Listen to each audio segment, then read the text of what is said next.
Good morning sa bawat isa. Pwede bang pakilingon niyo ang mga kapatid natin? Just give them the sweetest smile from heaven. Na patuloy na sila'y ma-encourage. Na tunay nga po na napakasabi nga po, napakasarap ng pagsasama-sama ng kapatiran, lalo na sa presensya ng ating Panginoon. Tayo po ay magdi-discuss about God's best is far more different from our best. Na dito po makikita natin na talagang napakalayo ng best natin sa standard ng God. Kung ang standard ng God ang masusunod sa ay sinasabi nating best natin, marami sa atin o baka halos lahat tayo ay hindi papasa.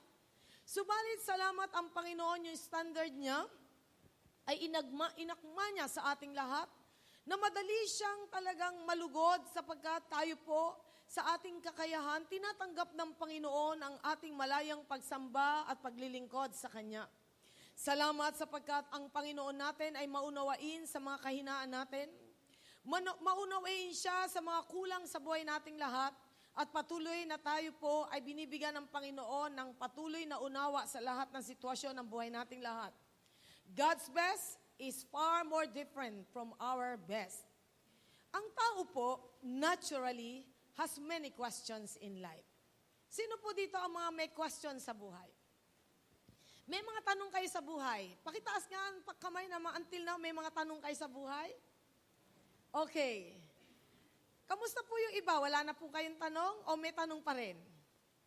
Lahat po ba tayo ay may mga katanungan sa buhay? Na minsan ay nasagot at yung iba naman ay hindi pa nasasagot. Meron po bang hindi pa nasasagot yung tanong mo sa buhay? Di ba? Marami tayong katanungan sa buhay na until now ay minsan hindi pa nasasagot. Ano yung minsan na tanong ng tao na minsan ay talagang hindi pa rin niya masagot? What is the meaning of life? Ano ang kahulugan ng buhay? Maraming mga tao hindi pa rin alam ang sagot sa ano ang kahulugan ng buhay and why do I exist in this world? Bakit ako nasa mundong ito? Bakit ako ipinanganak? Bakit narito ako sa mundong ito? Paano nga ba ako magiging masaya sa mundong ito? Yan ang mga pangkaraniwang tanong ng tao. Na kung saan, ano nga bang, what is the essence of living? Ano ang katuturan ng mabuhay sa mundong ito? Na minsan kapag ikaw ay marami mga dinadaan ng problema, iniisip mo, bakit ako nabuhay pa sa mundong ito? Ano nga ba ang katuturan ng mabuhay sa mundong ito? Bakit nga ba ako sumasagupa sa mundong ito? Na ang dami-dami namang problema, sana hindi na ako nabuhay sa mundong ito. Marami kayang tao, ganon ang pananaw sa buhay. Na sana hindi na sila sumulpot sa mundong ito. Minsan sa buhay mo ay dumating ka sa issue na sana hindi na ako ipinanganak sa mundong ito. Meron po bang narito ngayon na inisip mo yung bagay na yon? Okay, bakit? Sapagkat ang daming sinasagupa ng tao sa mundong ito, iba't ibang bagyo ng buhay ang nararanasan ng tao. Kaya nga, ano nga ba ang sabi nga, katuturan ng mabuhay sa mundong ito? How can you consider a person successful? Paano mo ba makukonsidera na isang tao'y matagumpay? Ano nga ba ang greatest achievement na masasabi natin ang taong iyan ay successful sa buhay niya? How can you measure success? Paano mo nga ba susukatin ang tagumpay sa buhay ng tao? Ang tao ay laging humahanap ng meaning sa kanyang buhay, looking for something, na mapupuno ang emptiness sa puso niya, na mapupuno anumang kahungkagan sa buhay niya, and what is truly the cure for emptiness? Ano nga ba ang gamot sa kahungkagan ng buhay, the emptiness in life? Na minsan hindi mo alam, bakit nga ba, para bang walang pinupuntahan ng buhay ko? Ang sabi nga sa awit, natin inawit, Jesus is the center of my life. He is the center of my life. If Jesus is in the center of your life, what will happen to your life?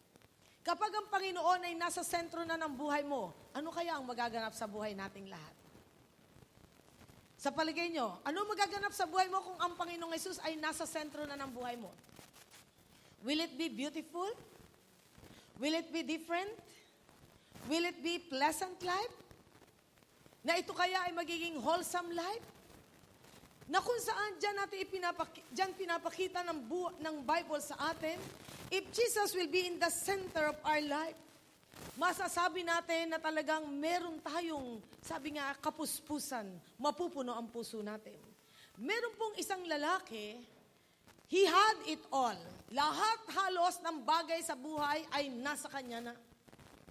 Katanyagan, kayamanan, kapangyarihan, na kung saan, sabi nga, talagang lahat ng bagay na pwedeng hangarin ng isang tao ay nasa sa kanya. Subalit dumating sa puntos ng buhay niya, nakita niya parang baliwala ang lahat.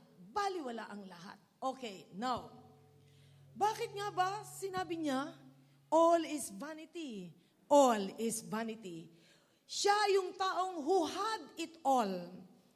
Pero yung tremendous things na nasa kanya, hindi nakapuno sa kanya. He had the tremendous intellect, power, money, fame, but he found life as meaningless. Nakita niya ang buhay, meaningless pa rin, walang kahulugan. Para bang paghabol sa hangin, chasing after the wind. Hollow, empty, but in the end, okay lang dyan. Dito mo na nalagay ito din. In the end, mapapansin po natin, katapus-tapusan, meron siyang binanggit, sabi nga niya, life is meaningless. All is vanity. Lahat, walang kabuluhan. Walang kabuluhan ng lahat. Pero salamat na lamang, katapos-tapusan ng aklat na ating pag-aaralan, he made a triumphant conclusion. Ang sabi niya doon sa Ecclesiastes 12:13-14, ano nga ba ang pinaka-katungkulan ng tao sa mundong ito habang siya'y nabubuhay? Mayroon po tayong katungkulan sa mundong ito habang tayo nabubuhay na in this triumphant conclusion, binanggit niya ang salitang, sabi nga niya dito sa verse 13, not now, all has been heard. Here is the conclusion of the matter. Fear God and keep His commandments, for this is the whole duty of man. For God will bring every deed into judgment, including every hidden thing, whether it is good or evil. Katapos-tapusan, binigay niya sa atin ang matagumpay na pagwawakas ng aklat na ito. Katakutan mo ang Diyos, sapagkat lahat tayo ay haharap sa ating Panginoon. Tayo po lahat ay tumayo. Pagpalain ng Panginoon ang mga salitang ating pag-aaralan. Patuloy na ang kapangyarihan ng Diyos ay lumukob sa buhay po nating lahat. Mapahalagahan natin ang mga mahahalagang bagay. At yung mga hindi mahalagang bagay, pagbulay-bulayan natin, tayo ba'y tutuon dito? Tayo po lahat ay bumasa sa Ecclesiastes chapter 1. Ecclesiastes chapter 1, na patuloy na tayo'y katagpuin ng Panginoon 1-11, sabay-sabay po nating basahin. The words of the teacher, son of David, king in Jerusalem, meaningless, meaningless, says the teacher. Utterly meaningless. Everything is meaningless. What does man gain from all his labor, at which he toils under the sun? Generation come and generations go, but the earth remains forever. The sun rises and the sun sets, and hurries back to where it rises. The wind blows to the south and turns to the north. Round and round it goes, ever returning on its course. All streams flow into the sea, yet the sea is never full. To the place the streams come, from there they return again. All things are wearisome, more than one can say. The eye never has enough of seeing, nor the ear its fill of hearing. What has been will be again. What has been done will be done again. There is nothing new under the sun. Is there anything of which one can say, look, this is something new? It was here already, long ago. It was here before our time. There is no remembrance of men of old, and even those who are yet to come will not be remembered by those who follow. Pagpalain ng Diyos ang kanyang mga salita. Pwede na po kayong makaupo. Ito po ay isang sitwasyon na kung saan ipinahayag sa atin ng lalaking nasa kanya ang lahat ng bagay.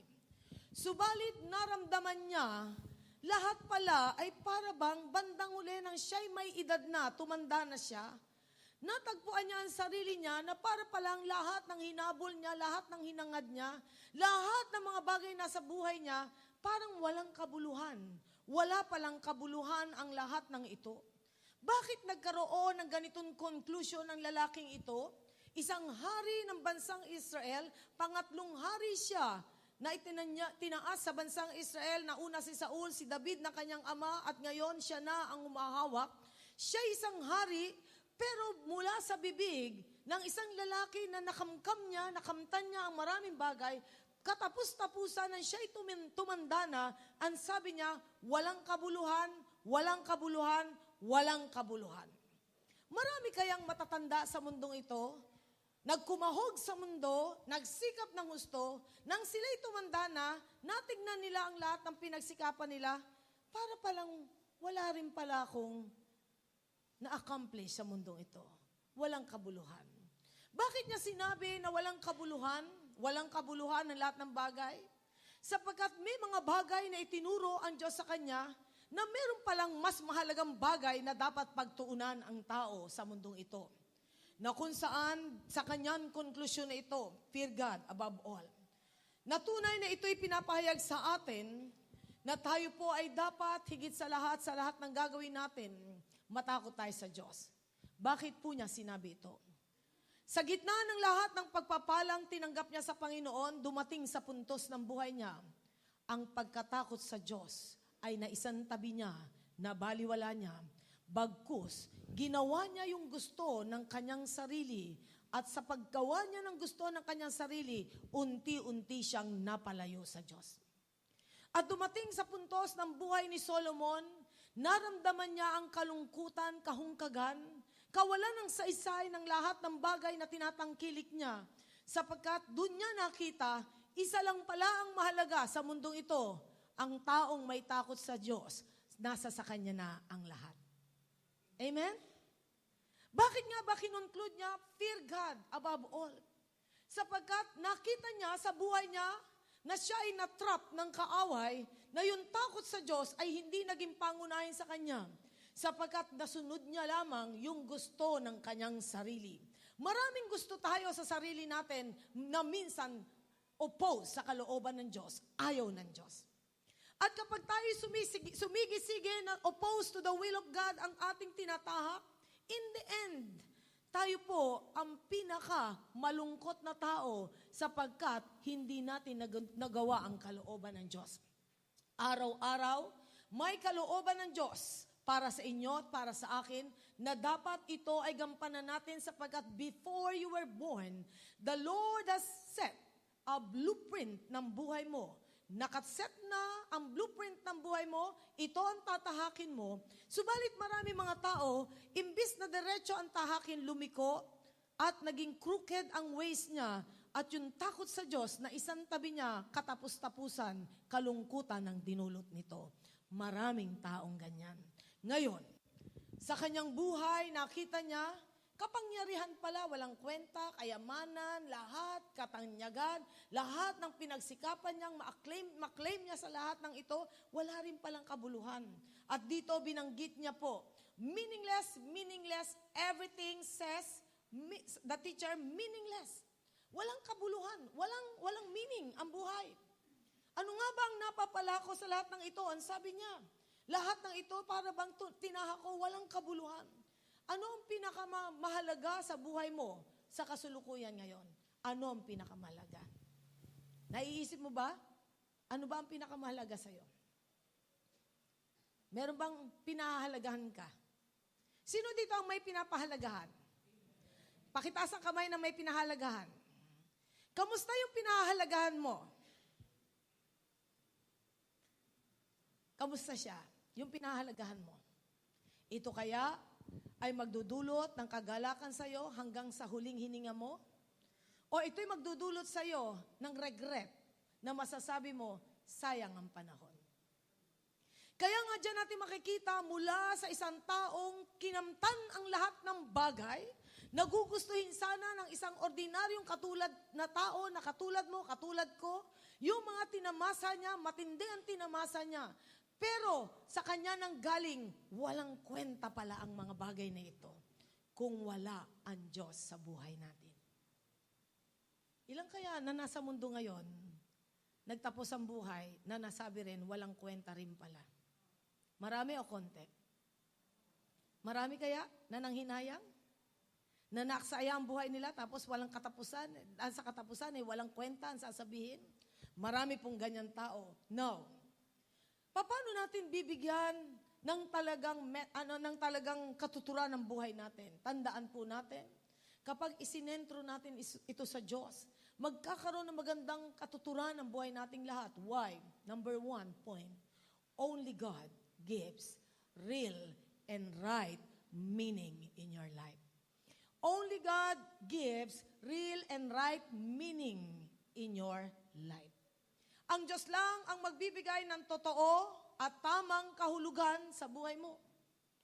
Maraming mga tao namatay, nalibing, naagnas, naging abo, pero hindi pa rin nila alam ba't sila nag-exist sa mundong ito. Hindi nila alam ba't sila nabuhay sa mundong ito.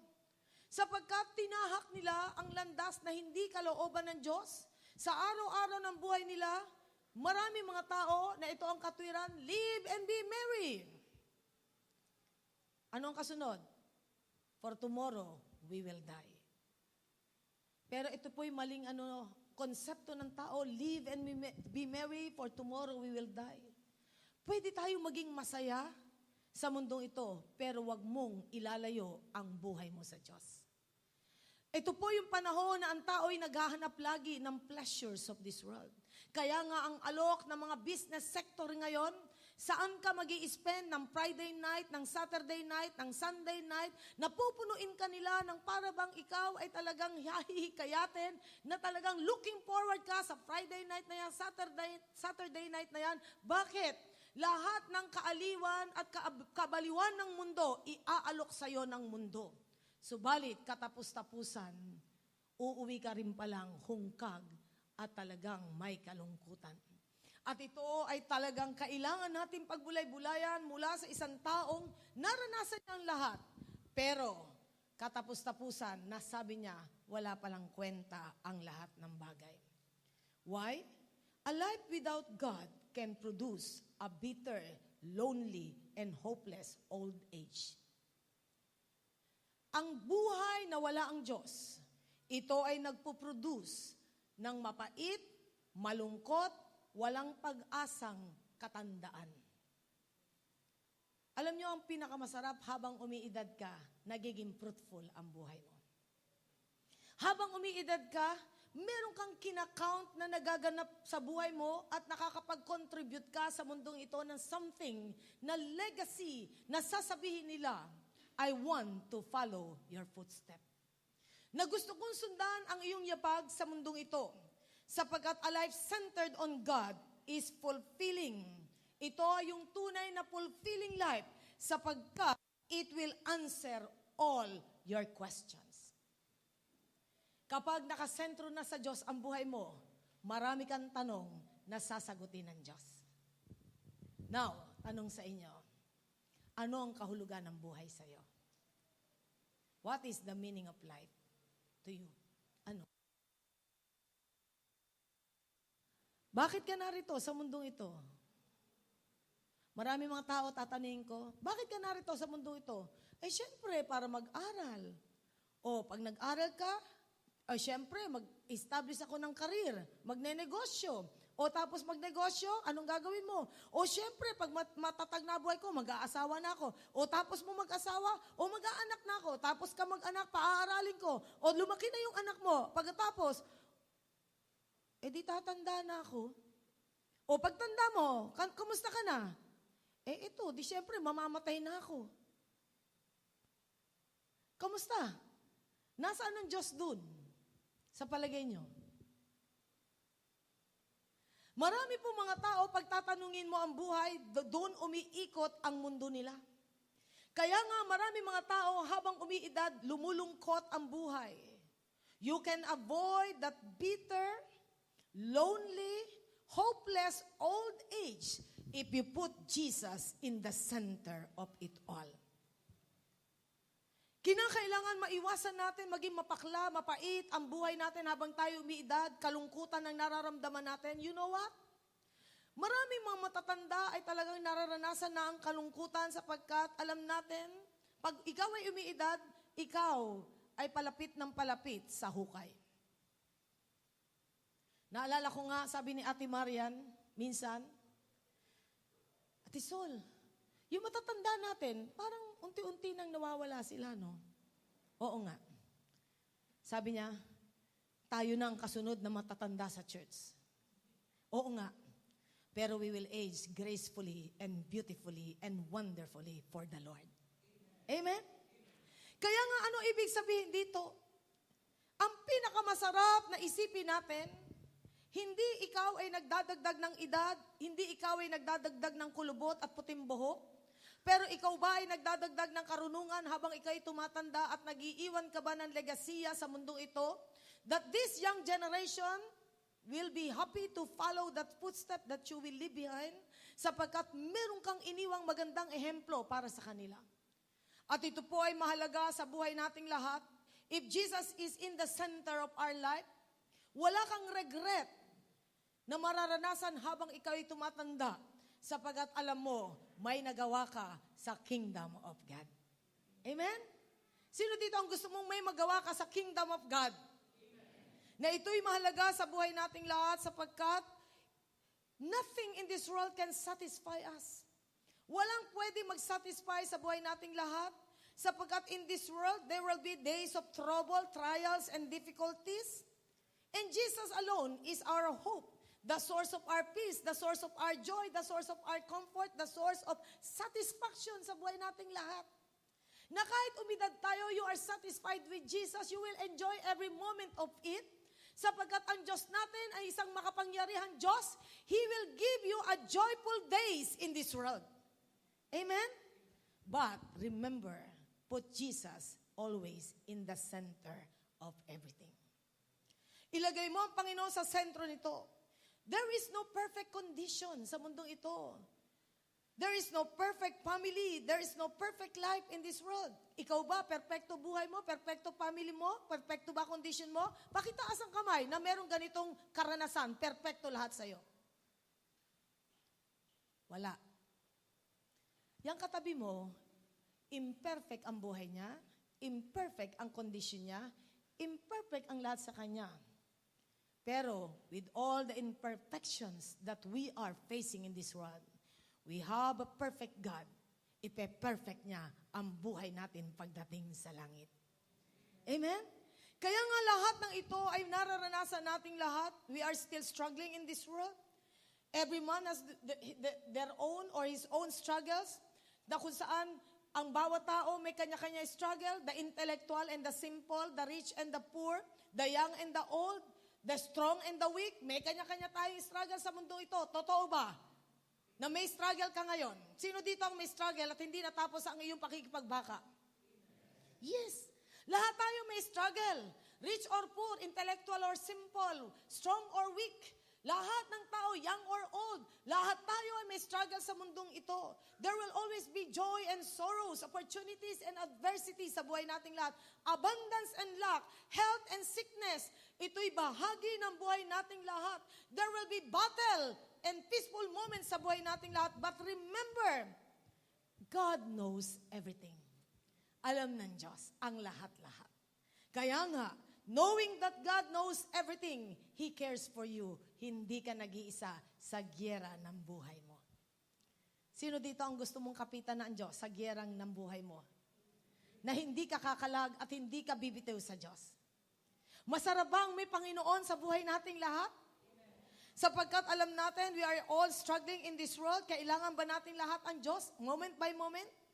It matters to Him all about you. May pakialaman Diyos tungkol sa buhay mo. You're not alone, hindi ka mag-isa. May kakampi tayo, ang Diyos kakampi mo. defender natin, sustainer natin ang Panginoon. Na may mga times parang ikaw ay maiiyak sa mga bigat na dinadaanan mo. But remember, if you put Jesus in the center of your life, no matter what will happen sa mundong ito, you will stand on the promises of God and you will stay strong and firm because God is with you. Ito'y mahalaga sa buhay nating lahat. I know there are some of you na talagang dumating ka dito, meron kang pasanin. Hayaan mong sa panahon na ikaw ay nakaupo dyan, yakapin ka ng Panginoon at madama mo ang presensya ng Panginoon. This man, he had all. But remember, sinabi niya, meaningless. All is meaningless. Pera ba ang problema mo? Siya meron. Pero sinabi niya, meaningless.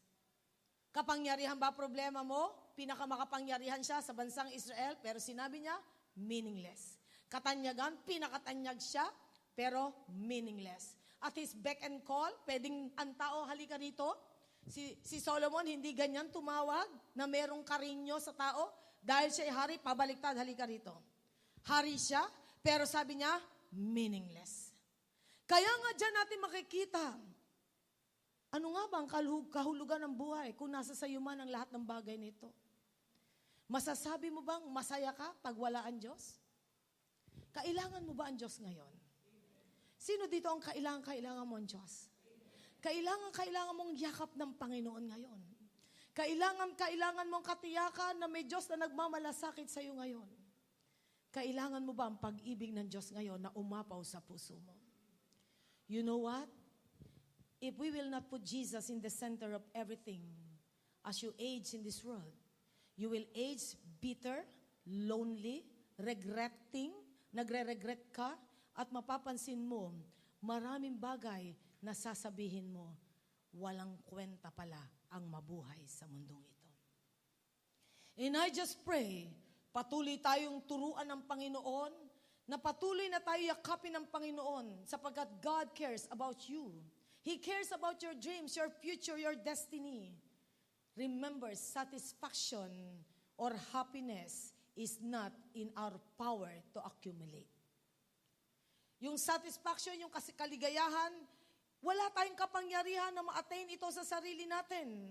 Sapagkat habang tayo ay dumadating sa mga pagpapala, the more na marami pa tayong gusto. Ngayon, natatapos ba ang gusto ng tao? Ha? Nag-e-end ba ang gusto ng tao? Mayroon bang gusto ang taong bilhin? Meron bang gusto ang tao na ma-accumulate sa mundo ito? Natatapos ba ang mga gusto ng tao? Marami bang inaalok ang mundo sa atin? Ngayon, kung simple ang buhay mo,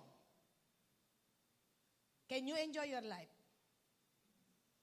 Alam nyo, kahit gaano kasimple ang buhay mo, mag-e-enjoy ka sa mundong ito. Kapag nakasentro ang Diyos sa buhay mo. Kapag nakasentro ang Diyos sa buhay mo, remember, merong Diyos na kumikilos behind everything. Nothing in this world can fill that emptiness and satisfy the deep longings in your restless heart. Maraming restless heart ngayon, hindi mapakalim puso. Laging may hinahanap na something na talagang gusto niyang ma-accomplish sa mundong ito, or gusto niyang maging masaya. Pero in the end, hindi pa rin siya masaya. May sinabi sa si Solomon, chapter 2, verse 24 to 25. Ang sabi ni Solomon, nagdala po ako ng Tagalog, maganda rin basahin habang binabasa natin. Hayaan niyo pong basahin ko ang 2, 24 to 25. Ang sabi niya, ang pinakamagandang gawin ng tao, hanggang nasa English po tayo, ay kumain. Masarap po bang kumain? Siyempre, agape tayo eh. Ang agape, hindi lang divine love ang ibig sabihin, feasting. Ang sabi dyan, ang pinakamagandang gawin ng tao ay kumain, uminom, at pakinabangan ang mga pinaghirapan niya. Tama po ba? Totoo yan. Dahil, sabi nga dito, nalaman ko na galing ito sa Diyos. Totoo naman, galing ito sa Diyos. Dahil paano natin kakainin at papakinabangan ang mga pinaghihirapan natin kung hindi ito ibibigay sa atin ng Diyos? Di ba? May mga tao, sabi nga tumaya sa loto, nung nanalo, nanalo siya ng milyon-milyon. Hindi niya nakayanan, namatay siya. Meron pumunta sa sabungan, nanalo. I know somebody. Nanalo sa sabungan. Nung nalaman niyang nanalo siya, sa sabungan siya namatay. Kaya nga dyan natin makikita, na sabi nga, paano mo papakinabangan ng yung kinatuwaan sana, pero hindi pala. Alam niyo kung kanino lang manggagaling ang totoong kaligayahan? Sa Diyos. Sa Diyos lang. Wala na pong iba. Kaya nga po, dito pinapakita sa atin ni Solomon, sabi nga, a man can do nothing better than to eat and drink. Tama, masarap kumain, masarap uminom, and find satisfaction sa lahat ng ginawa mo. Di ba may mga tao bibili ng malaking television, pagkagaling sa office, mag-e-enjoy kumain at uupo na at mag-e-enjoy sa kanyang mga pinagpaguran. Walang masama doon. Pero, kung puwera ang Diyos, na ma-accomplish, sabi nga, na ma-recognize natin lahat ng pagpapala galing sa Diyos, kung ikaw ay i-zero ng Diyos, lahat ng nasa sayo, isang pitik, mawala, hipa ng Diyos lahat. Kaya? Kaya, hipa ng Diyos, isang iglap. Yes. Alam nyo, kahit yung utak natin, lagyan lang ng isang virus, it will be gone. Yung lakas natin, pwedeng mawala. Yung kakayahan natin, pwedeng mawala. Kaya nga, lahat ng bagay ay pwedeng mawala pag ginusto ng Diyos. Kaya nga, how can we recognize God in everything and can we put God in the center of everything? And sabi nga, 1 Corinthians 10:31, whether you eat or drink, do it for the glory of God. Na kahit anong ginagawa mo, recognize mo ang Diyos. Nasasabi mo, Lord, salamat, may kunakain ako. Salamat po, may iniinom ako. Pumunta ka sa Africa, ano iniinom nila? Mula sa balon na kulay putik. Kaya ang mga Africans, ang lalaki ng tiyan dahil maraming worm sa kanila, hindi na purify ang tubig. Ngayon, tayo may tubig na sa gripo, maarte pa tayo, may purifier pa tayo, may mineral water, may distilled water, meron pa tayong, ano ba? Alkaline water? Hindi ba tayo, sabi nga, hindi ba blessed tayo? May choices tayo pati sa tubig. Ngayon, sino dito ang minsan may choices ka na pati sa pagkain, reklamador pa? At sila'y nanahimik. Na dito po makikita natin, sabi nga, kung isasentro natin ang Panginoon sa lahat, alam nyo, masarap kainin ang ipinagpasalamat sa Diyos. Masarap inumin ang pinagpasalamat sa Diyos. Meron nga raw po bata, ang sabi nga, kahit iinom niya, Lord, salamat po sa tubig. Ang sarap ng tubig. Pag naliligo, Lord, ang sarap. Salamat po sa tubig. Lahat pinapasalamat sa Diyos. Ano kaya ang gagawin ng Diyos sa laging nagpapasalamat sa Kanya? Yung laging tinatanaw na utang na loob sa Diyos, ang lahat ng Kanyang tinatangkilik. Sa palagay niyo, matutuwa ang Diyos? Mahirap ang pasalamatan ng Diyos. Hindi naman, di ba? Kaya nga, matutunan natin pasalamatan ng Panginoon sapagkat alam natin galing sa Kanya ang lahat. What do we need to do every day? Always look up to God and tell Him, Lord, in everything that I will do, in everything that I will eat and drink, I will do it for your glory. Nagagawin ko to sa kaluwalhatian mo, Panginoon. Take pleasure. Sabi nga talagang, yung pleasure natin in what we're doing now and enjoy life, sabi nga talagang, yung ating ginagawa, na enjoy natin ang buhay natin, na ito'y talagang galing lang sa Diyos Wala nang iba. Alam nyo, nakakainggit sa buhay ng tao, yung tingin nila ay talagang lahat ay nasa Kanya. May kilala po ako, ministeran ko, lahat ay nasa Kanya, may kaya sila, may kaya sila. Pero punong-puno siya ng lungkot, punong-puno siya ng takot, punong-puno siya ng alalahanin, to the point na sinasabi niya, kinaiinggitan ko ang mga taong nakatira sa barong-barong, payapa ang buhay nila. Bakit? Kasi, maraming bagay sa buhay niya na hindi niya na isentro ang Diyos. At ito'y isang issue sa buhay ng tao. Every day, even sa mga bagay na ginagawa natin, every day remember God. True enjoyment comes only as we follow God's guidelines sa buhay natin. As we follow God's guidelines sa buhay nating lahat, guidelines for living, magkakaroon tayo ng enjoyment sa buhay. Life is so short. So, spend it on things that are worthy. Maiksi ang buhay eh. Kaya nga, spend na natin to sa mga things na worthy. Ano ang sabi dito ni Solomon sa Ecclesiastes 2, verse 1 to 4. Ito po ang sabi niya. Ecclesiastes 2, verses 1 to 4. Mula sa hari na sikat, mayaman, at talagang wala ka nang hahangarin pa sapagkat nasa kanya na ang lahat. Sabi nga ni Daniel, Padilla. Ayan. Sabi niya dito sa verses 1 hanggang 2, sinubukan kong magpakasaya sa mga layaw ng buhay. Sino dito nasubukan mo na yung layaw ng buhay? Naririnig na, nakikita natin sa advertisement, ice cream lang kakainin mo, pamper your body. Yan, di ba? Yan, gusto mo pinapamper ang body mo. Pero, nakita kong wala itong kabuluhan. Kamangmangan ang sobrang pagtawa. Sabi niya, kamangmangan ang sobrang pagtawa at ang pagpapakasaya ay wala ring kabuluhan. Sinubukan kong magpakasaya sa pag-inom ng alak, kahit na marunong ako, sinubukan kong maging mangmang. Tinry niya raw maging parang walang alam ang buhay niya. Sabi niya, sinubukan kong magpakasaya sa pag-inom ng alak, kahit na marunong ako, sinubukan kong maging mangmang. Pero hindi ko pa rin kinakalimutan ang aking karunungan. Naisip ko lang na baka iyon ang pinakamabuting gawin ng tao na sa maikli niyang buhay dito sa mundo. Ibig sabihin, yung karunungan niya, parang hindi na rin siya masaya. Ang tali-talino niya, parang hindi na rin siya masaya.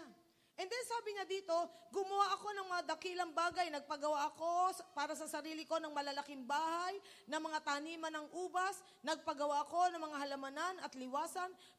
Pinataniman ko ito ng sari-saring puno na namumunga. Nagpagawa ako ng irigasyon para tubigan ng mga pananim. Bumili ako ng mga lalaki at babaeng alipin ng iba'y pinanganak na sa aking bahay. At ako ang may pinakamaraming kawan ng hayop sa lahat na naging mamamayan sa Jerusalem.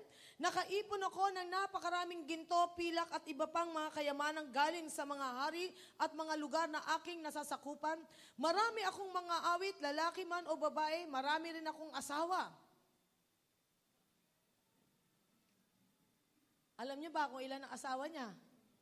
1 Kings chapter 11. 700 ang pinakasalan niya, 300 ang mistress niya.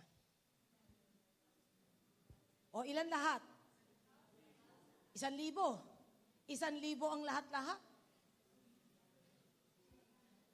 Kaya nga si Solomon, gwapong totoo at feeling pogi.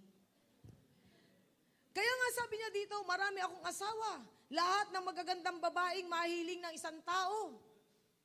Lahat ng magagandang babae. Ako ang pinakamayaman at pinakamarunong na taong nabuhay sa buong Jerusalem. Kinukuha ko ang lahat ng magustuhan ko, ginagawa ko ang lahat ng inaakala kong makapagpapaligaya sa akin. Nasihan ako sa lahat ng pinaghirapan ko, ito ang gantimpala sa lahat ng pagsusumikap ko. Pero nang tignan kong mabuti ang lahat ng ginawa at pinaghirapan ko, naisip ko na walang kabuluhan ang lahat ng pinagsikapan kong ito sa mundo. Ngayon, nakakainggit ba? Nakakainggit ba buhay ni Solomon? Kayo mga kalalakihan dito, nakakainggit ba yung maraming chicks? Ha? Nakakainggit ba yung maraming mansyon? Ha?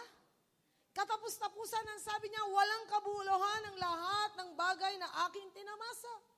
We should look beyond our accomplishment. Sa Solomon gumawa ng 3,000 proverbs according sa 1 Kings chapter 4. 3,000 proverbs ang nagawa niya at ang nakompose niyang awit, 1,005 ang komposisyon niyang awit. Talo niya si Ryan Cayabyab.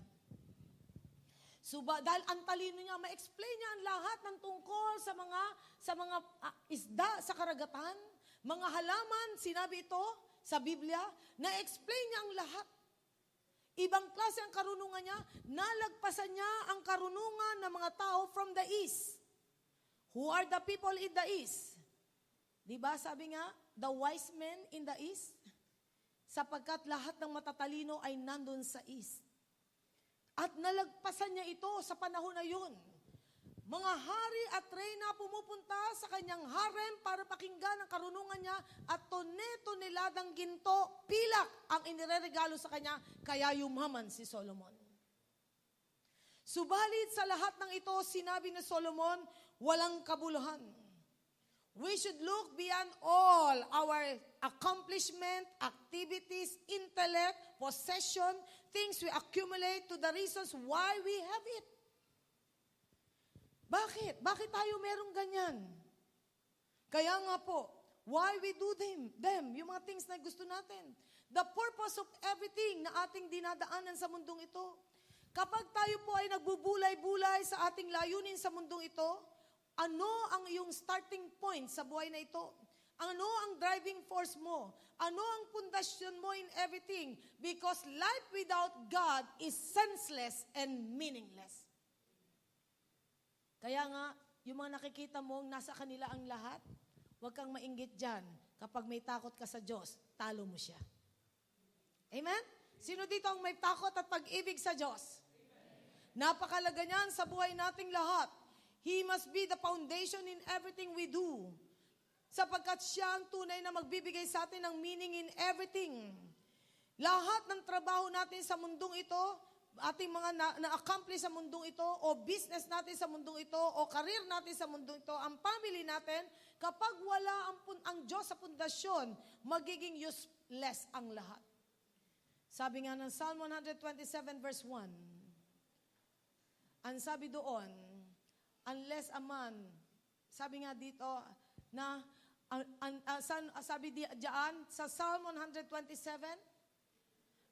si Solomon din ang gumawa, sa verse 1, unless the Lord builds the house, its builders labor in vain. Unless the Lord watches over the city, the watchmen stand guard in vain. Maliban na daw ang Diyos ang magtayo ng tahanan, nagtatayo nito, walang kabuluhan na nag-iingat o nagbabantay ng kanyang, sabi nga ng city ay wala ring kabuluhan. We all need God. Without God, nothing will give meaning to us. You cannot have the best of life without God. If you will not put God in the center of everything, you will age a lonely, depressed person. Amen? Sino dito ang gusto mo, huwag malungkot ang buhay natin? Number 2, ang sabi po dyan, sa ating binabasa sa Ecclesiastes chapter 1, ang sabi niya, maganda rin sa Tagalog po. Maganda, tingnan natin sa Tagalog. Okay. Diyan sa chapter 1, binanggit po sa 3 hanggang dito sa susunod na verses. Ang sabi po diyan, okay, ano ang pakinabang ng tao sa pagpapakahirap niyang magtrabaho sa mundong ito? Lumilipas ang mga salinlahi at papalitan ang kasunod nito, pero ang mundo ay hindi nagbabago. Sumisikat ang araw at pagkatapos ay lumulubog, pabalik-balik lang sa kanyang pinanggalingan. Tama ba siya? Umiihip ang hangin sa timog at pagkatapos ay iihip naman sa hilaga. Paikot-ikot lang ito at pabalik-balik. Tama ba? Lahat ng ilog ay umaagos sa dagat, pero hindi naman napupuno ang dagat. Ha? O nga no? Hindi napupuno ang dagat. Kahit na patuloy ang pag-agos ng ilog, kung saan ito nanggaling doon din bumabalik. Kaya nga yung kanyang evaluation sa lahat ng bagay ay tumpak po eh. Pauikot-ikot lang eh. Ang lahat ng bagay paikot-ikot lang. Ang problema, hindi bagay umiikot tao. Ikot ng ikot ang tao. Ano ba magbibigay sa akin ng kasiyahan? Ano ba magpapasaya sa akin? Marami bang mga tao walang tigil na naghahanap ng magpapasaya sa kanya? Kamusta ka na? Humahanap ka pa ba o sapat na ang Diyos sa atin? Number 2, only God can give right and real message in your life. Siya lang magbibigay ng message sa buhay nating lahat. And what is the message about Solomon's testimony? Anong mensahe ng Diyos sa ating lahat sa testimony ni Solomon sa aklat na ito? Anong message ng Diyos sa iyo at sa akin? Ang Diyos ba, pag ikaw ay gustong pagpalain, kayang-kaya? Ha? Tama. Kaya nga dyan natin makikita, may mensahe ang Diyos sa atin sa pamagitan ng karanasan ni Solomon. Sapagkat alam natin si Solomon ay nakakita ng isang issue sa buhay niya na dapat nating iwasan at pwede nating iwasan. Ano ang sabi dito? He saw the downward spiral that man should avoid. Nakita niya to, yung pabagsak ng tao. Yung pagbagsak ng tao sa mundong ito na dapat nating iwasan. He wants his readers, ikaw at ako, to learn from his personal experience. Huwag daw po tayong mahibang, malunod sa mga bagay na pangmundo. Huwag. Huwag tayong mahibang sa mga bagay na pangmundo, sapagat itong personal na experience niya ay nagpapahayag sa atin, katapus-tapusan pala, mawawalan ka rin ng gana at sasabi mo, wala palang kabuluhan ang lahat ng ito. Ang sabi nga niya, sa verse 12, I, the teacher, was king over Israel in Jerusalem. I devoted myself to study, palaaral siya, matalino siya, and to explore by wisdom, and all that is done under heaven. What a heavy burden God has laid on men. Dumating din pala sa time na napapagod na siya. I have seen all the things that are done under the sun. All of them are meaningless, chasing after the wind. Hindi masama mag-aral. Pero kahit na nag-aaral, put Jesus in the center. Amen? Ilagay mo ang Panginoon sa sentro ng lahat ng ito. Lahat na accomplishment niya, bali ba sabi nga niya, parang naging baliwala. Hindi niya napapansin dahil, ang sabi nga sa chapter 11 ng King, dito po sa chapter 11 ng King, ito ang naging Waterloo niya, na kung saan dito na-realize ni Solomon, na minsan yung pagkahibang sa mundo, dadating sa puntos, pwedeng ikaw ay makalimot sa Diyos. Marami bang limot na sa Diyos ngayon? Sobra bang maraming nakalimot na sa Panginoon? Maraming marami. Kaya nga po, ang sabi nga dito sa 1 Kings chapter 11, sinabi dito sa verse 3, he had 700 wives of royal birth, hindi basta-basta girls. Mga prinsesa ang napangasawa niya. O syempre, prinsesa yan, kahit anong itsura ng hari, makakapag-asawa ng maganda. Hari eh. Now, ang sabi niya, he had 700 wives of royal birth and 3,000 concubines, and his wives led him astray. Niligaw na siya. As Solomon grew old, his wives turned his heart after other gods, and his heart was not fully devoted to the Lord his God, as the heart of David his father had been.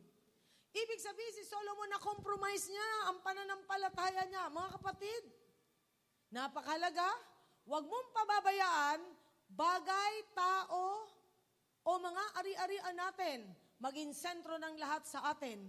Tandaan natin, bigay lang ng Diyos yan, isang iglap pwedeng mawala sa atin. Ang anak mo, pahiram ng Diyos. Ang asawa mo, pahiram ng Diyos. Ang iyong tinatangkilik, talino, pahiram ng Diyos. Kaya nga araw-araw, anong gagawin mo? Panginoon, salamat sa pahiram na ito. Gagamitin ko po ito upang maluwalhati ang pangalan mo. Amen? Huwag natin pababayaan malayo ang puso natin sa mga pagpapala.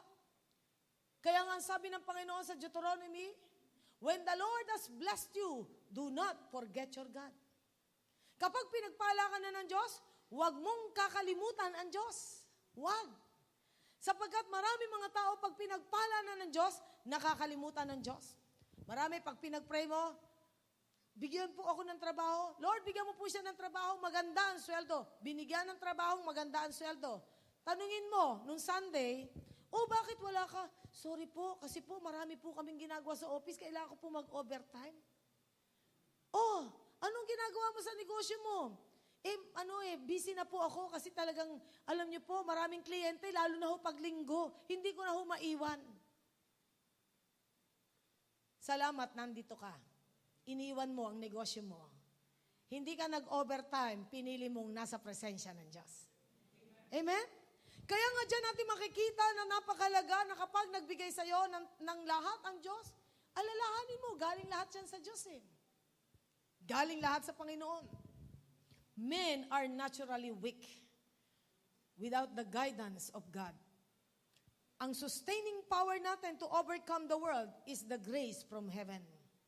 God has so many ways to bring the message to all of us. Sapagkat ang bawat bagay na nasa sayo ngayon, bigay ng Panginoon.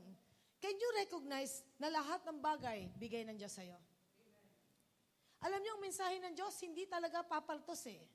Naalala ko si Belshazzar, doon sa Daniel chapter 5, anak ni Nebuchadnezzar. Pero siya lumilihi sa gitna ng nakita niya sa pagkilos ng Panginoon sa pamamagitan nila Daniel, Shadrach, Meshach at Abednego. Ang sabi ng Panginoon sa kanya, dahil parang mahirap siyang kausapin, siya'y hari, ang Diyos ay naglagay ng handwriting on the wall. Galing sa langit ang handwriting from heaven, may sulat sa kanya. Mene, mene, tekel, parsin. Ano ang sabi dito ng Bible? Mene, mene, tekel, parsin. Meron sinabi ang Diyos sa kanya, ang ininterpret ito ni Daniel, tinimbang ka, ngunit kulang. At ang iyong kaharian ay hahatiin. Kaya nga, nung time na nakita ni Belshazzar yan, nangilabot siya, sapagkat ang Diyos ay nagbigay ng mensahe sa kanya, sapagkat dumating sa point na nakalimot si Belshazzar. Sana, huwag tayong makatanggap ng sulat mula sa langit, handwriting from the wall, doon sa Daniel chapter 5:26. Pwede bang tingnan nyo, ano ang message ng Diyos kay Belshazzar at the time? Daniel chapter 5:26. Ang Diyos ay susulatan ka sa iba't ibang paraan na minsan kahit ang Biblia, pag kinausap ka ng Diyos, mababasa mo ang message ng Diyos. Ito ang sabi dito, this is what these words mean. Many God has numbered the days of your reign and brought it to an end. Ang iyong pamumuno, magtatapos na. 27. Tekel, you have been weighed on the scales and found nothing. Tinimbang ka, pero kulang. 28. Peres, Parsin or Peres, your kingdom is divided and given to the Medes and Persians. Babylonian siya si Belshazzar. Ibinigay sa Medes at Persia kay Cyrus at Darius. Kaya nga po dyan natin makikita na napakahalaga, sabi nga dito, sa above verse, pakiano nga doon sa, yung binanggit dyan, yung mismong word sa kanya, a handwriting from on the wall mula sa langit. Ang sabi diyan sa verse 25, this is what description that was written, mene mene tekel parsin. Hindi niya maintindihan, ano yun? Ano ibig sabihin nun? Alam nyo, ininterpret ito ni Daniel sa kanya. Na dito po makikita natin, sana wag tayong makaka-receive ng sulat mula sa langit, mene mene tekel parsin. Wag. Ibig sabihin, titimbangin ka ng Diyos, pero kulang. Wag naman tayo makatanggap ng sulat mula sa langit, tinimbang ka, ngunit kulang. Sino dito ang gusto mo ibigay ang best natin sa Lord? Amen. Praise God. We can have unstoppable lessons that will bring change sa buhay nating lahat. Mangungusap at mangungusap ang Diyos sa atin. All we have to do is to have a hearing ears, a teachable heart, and moldable life. If we have these three characteristics, hearing ears, moldable lives, and teachable heart, mapapansin natin, kung meron tayo nito, bibigyan tayo ng wisdom ng Panginoon everyday how to have a meaningful life. We need a hearing ears, teachable heart, moldable life, para tayo ay tunay na magkaroon ng magandang kahulugan sa buhay. Si Solomon, natutunan niya ang lahat ng bagay. Sabi nga niya, Proverbs 9:10, the fear of the Lord is the beginning of wisdom. Kapag may takot ang tao sa Diyos, pasimula ng karunungan, everything is just temporary sa mundong ito. And everything in your life, sabi nga, paulit-ulit lang as a cycle. Generation comes and generation go. The sun rises and the sun sets. The wind blows to the south and to the north.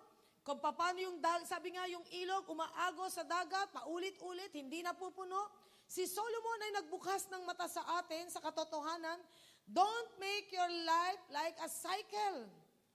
Huwag mong paikot-ikutin ang buhay mo lang sa mundo ito. Make your life like a chain. Kadena ito. May tinataha ka na may inaabot ka sa mundong ito. You and I need to accomplish great things in this world. We don't have any idea what tomorrow may bring. Hindi mo alam ang mangyayari bukas. Alam mo ba ang mangyayari bukas? Wala tayong alam sa mangyayari bukas. Only God knows our tomorrow. Kaya nga Matthew chapter 6, 33 to 34, seek ye first the kingdom of God and His righteousness, and all these things shall be added unto you. And then 34, let tomorrow worry about itself. Meron ka bang inaalala ngayon na halos ikaw ay nahigop na ng alalahanin? Sino dito ang may inaalala ka? Na kahit ang pagkain, pagtulog, ang gana sa mabuhay sa mundo ito, parang nawawalan ka ng gana. Alam nyo, ito yung isang malaga sa buhay natin. Do not worry about tomorrow. Sino yung nag-aalala sa bukas? For tomorrow will worry about itself. Each day has enough trouble of its own. Tama na yung trouble mo ngayon. Huwag ka nang lumakso bukas. Huwag mo nang isipin yung susunod pa. Alam mo tayo Pilipino, lukso ng lukso eh. Kumakain pa lang, bukas problema na. Ano ba kakainin natin bukas? Mas mahirap yung ngayon problema pa yung susunod. Isip na tayo ng isip, ano mangyayari bukas? Let God take care about your tomorrow. Sagot ka ng Diyos. Pakisabi mo sa iyong katabi, sagot tayo ng Diyos. Na minsan yung problema mo, hinihigop na tayo, hindi na tayo makagalaw, sapagkat ang Diyos lang nakakalam eh. Sabi nga ni Ate Letty, meron siyang kilala ko rin, all throughout nakahiga sa sobrang depression. Hindi na makabangon sa sobrang depression, nade-depress. Parang isip nila ay talagang na-paralyze. Grabe. Alam nyo, kahit mga manggagawa ng Diyos ay pwedeng magkaroon ng mga ganon kung hindi natin isasentro ang lahat sa Diyos. Kahapon, meron akong kinakausap. Ang sabi niya, yung pastor po namin ay nagkaganito pa, nagkaroon ng depression, manic depression.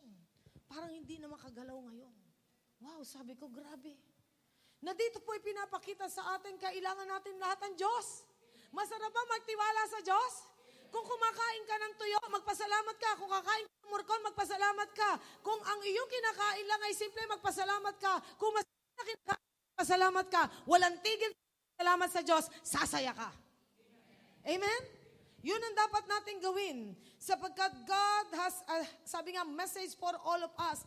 Everything comes from God. Kaya nga pati problema mo, sagot ka ng Panginoon, huwag kang mag-alala. Listen to God. When you hear the voice of God, sabi ng Panginoon sa Hebrews, when you hear the voice of God, do not harden your heart. Sapagkat sabi ng Panginoon sa Hebrews 10:15 to 16, I have put my words in your heart. Isinulat ko na ang salita ko sa puso mo para wag kang makalimot sa akin. Sapagkat ang mensahe ng Diyos is everywhere. His presence, His word is everywhere. Tayo po ay makinig sa mensahe ng Diyos sa ating lahat. Pakinggan lang natin. May sinasabi ang Diyos. And lastly, only God gives right and real motivation in your life. Ang Diyos lang ang magmomotivate sa atin, magiging driving force natin. May mga times gusto mo nang huminto sa ginagawa mo. Gusto mo nang huminto sa ginagawa mo. Gusto mo nang hintuan ang pagbabasa ng Biblia.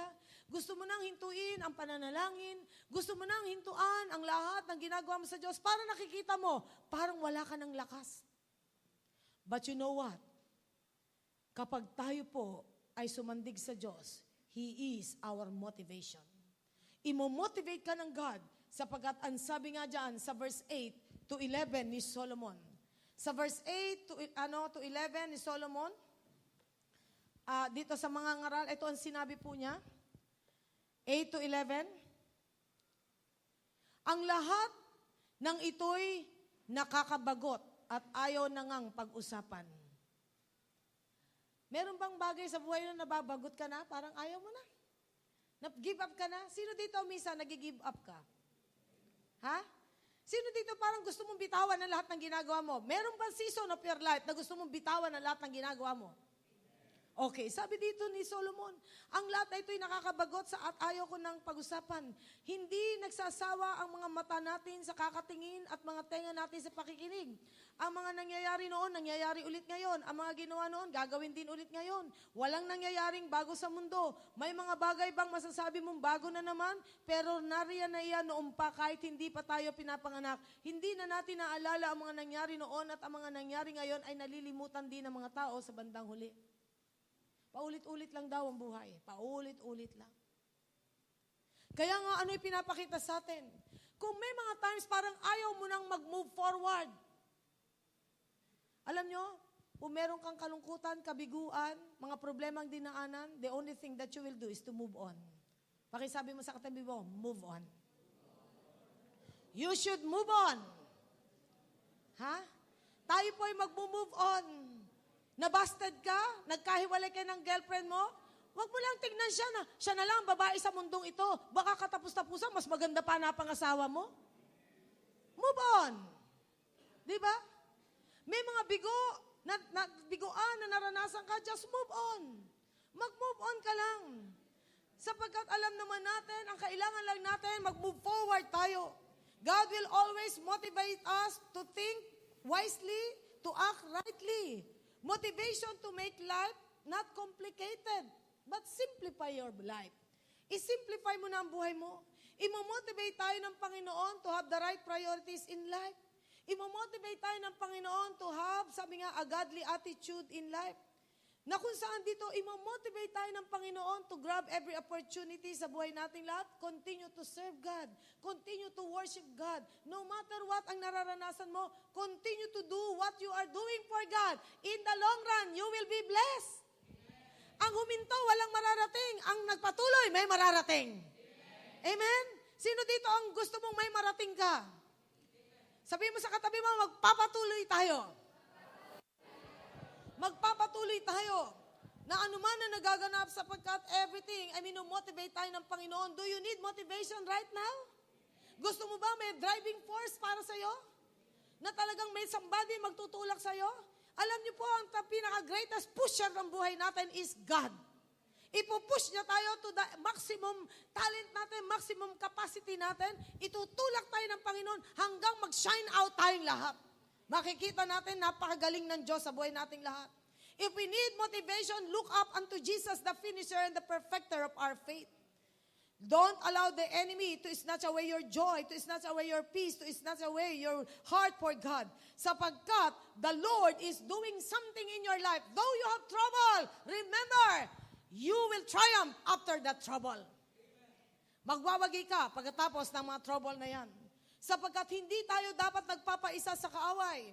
Si Solomon, he had his own testimony about everything. Pero nakita niya, lahat pala ng bagay walang kabuluhan.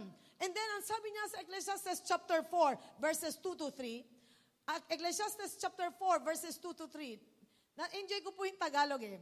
Ang sabi niya dito, kaya't nasabi ko, okay? Kaya't nasabi ko,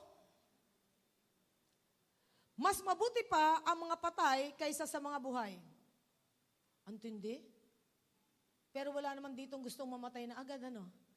Sabi niya dito, kaya nasabi kong mas mabuti pa ang mga patay kaysa sa mga buhay. Pero higit na mabuti ang mga hindi pa ipinapanganak na hindi pa nakakakita ng kasamaan dito sa mundo. Wow. Mas mabuti pa raw ang patay sa buhay, pero meron pang higit na mabuti. Mas mabuti pa raw hindi ka pinanganak, hindi mo nakita ang kasamaan ng mundo. Ngayon, pinanganak tayo, anong gagawin mo? Sasabihin mo ba yung sinabi ni Nicodemus kay Jesus, babalik ako sa tiyan ng nanay ko? Hindi.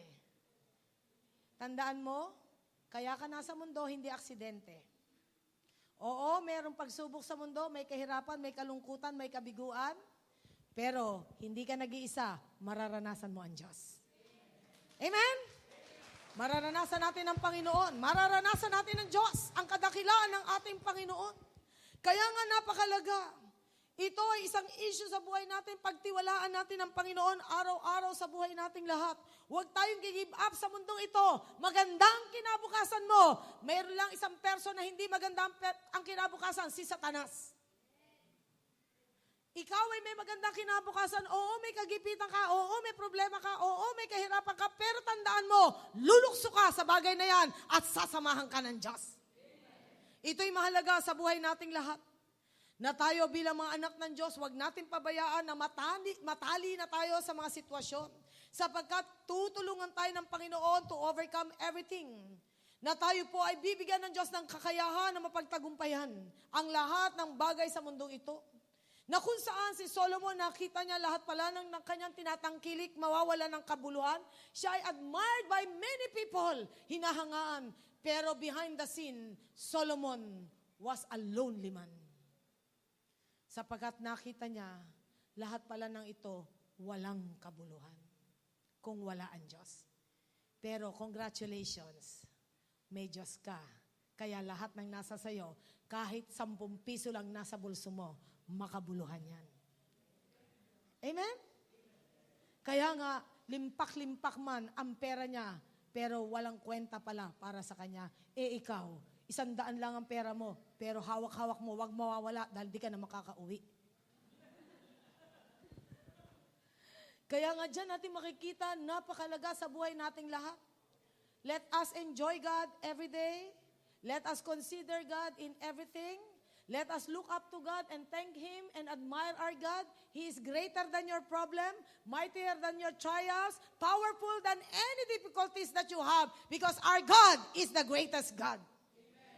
Napakahalaga sa ating lahat na patuloy na tulungan tayo ng Diyos, na tayo po'y magkaroon ng kalakasan na talagang ma-overcome ang lahat. Merong isang warrior, I don't know, kung si Napoleon the Great o si Alexander the Great, yung namatay na siya, pinalagay niya ang kanyang kamay na nakalabas sa kabaong, may butas yung kabaong, ipinalabas niya ang kamay niya sa kabaong, meron siyang mensahe para sa lahat. Malungkot siyang namatay dahil wala na daw bansang iko-conquer. Nakakalungkot, di ba?